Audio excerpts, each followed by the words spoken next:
we are here now to have another epic trailer reaction to the Acolyte. The light beer of Star Wars, the Acolyte. Exactly. The asshole light. This has been being panned by fans and I guess critics alike. Yep.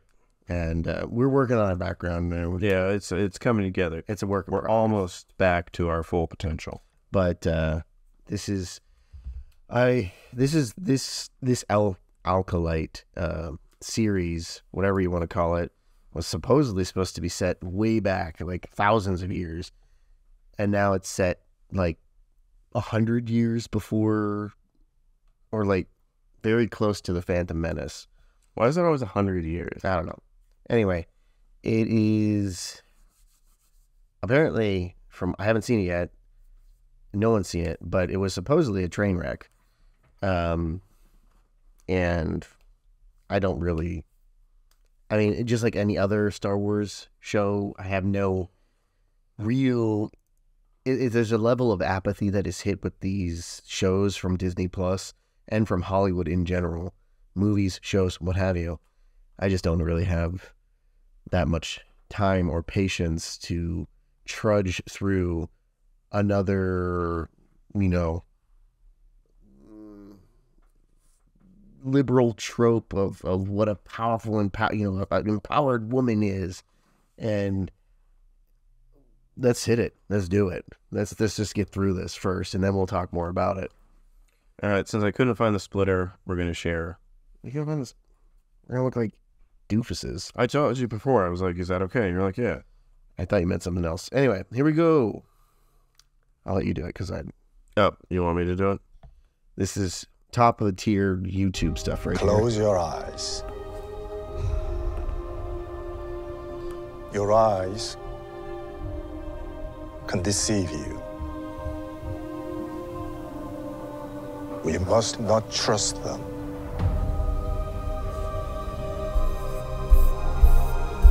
Tell me what comes into your mind.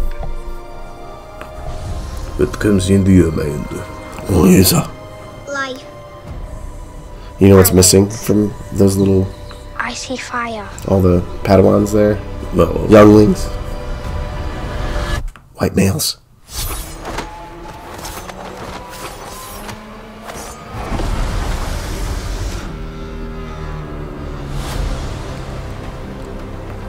Someone is killing Jedi. It couldn't be the Sith. What happened? I sensed darkness.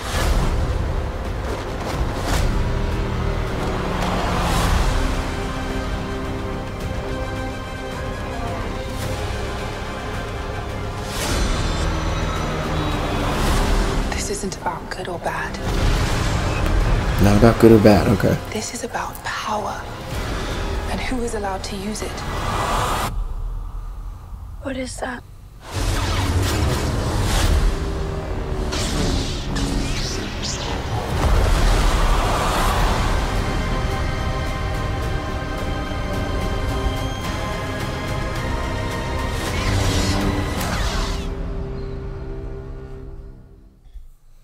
Okay, where to start there?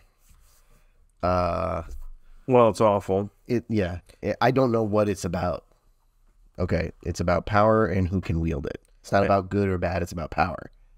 And then it's like, oh, is it a Sith? No. And then when they see a Sith, they're like, oh, we've never seen a Sith before. Yeah. This was a show that was put forth, like, pitched by Leslie Headling, I think. Former, she was like the assistant to Harvey Weinstein. So think about that one. She pitched it to Kathleen Kennedy as Kill Bill meets Frozen. Or, as the Simpsons say, Titanic meets Frasier. Think about that. Kill Bill meets Frozen. And she explained that it's like the idea that the villain is like misunderstood, more or less. She said some bullshit. This person shouldn't be making Yeah, well, I mean, they shouldn't be making films. They should probably be arrested because, I mean, she probably covered up for Weinstein, allegedly. Allegedly. We have to always put allegedly in there. Allegedly. But just watching that trailer, I know nothing about the show. I heard it was like production hell. It's another show that's going to be totally ignored, panned by the audience, and praised by the critics.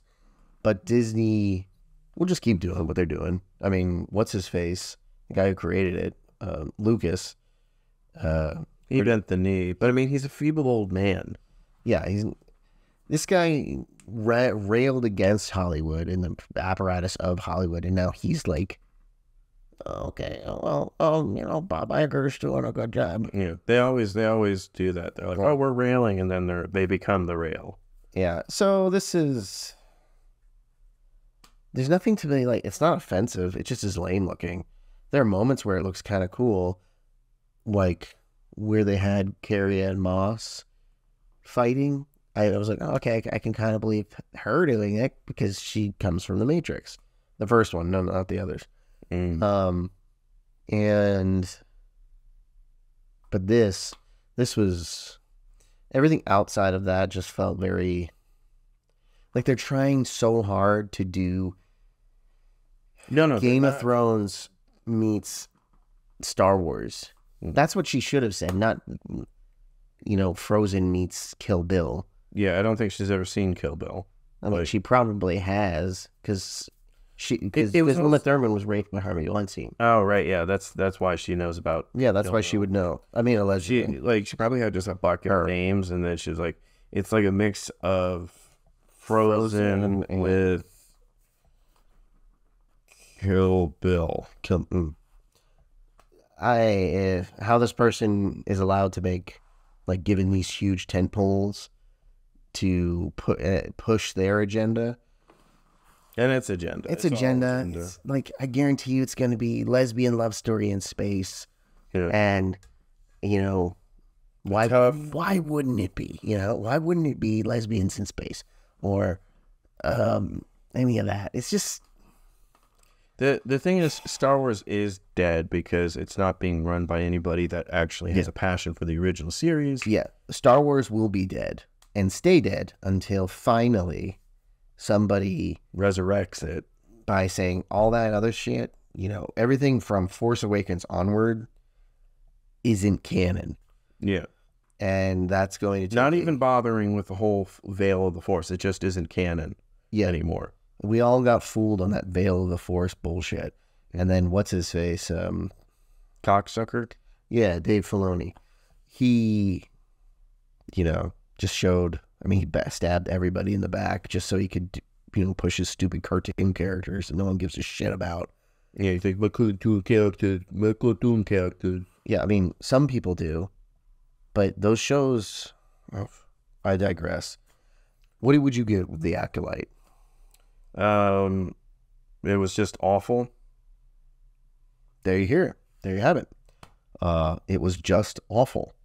My overall feelings on it is I'm excited to watch it. I think it's going to save Star Wars, and thank goodness for Dave Filoni and Leslie Headland.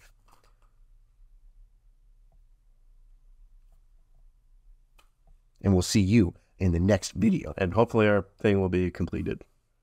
Yeah. Put the explosion on.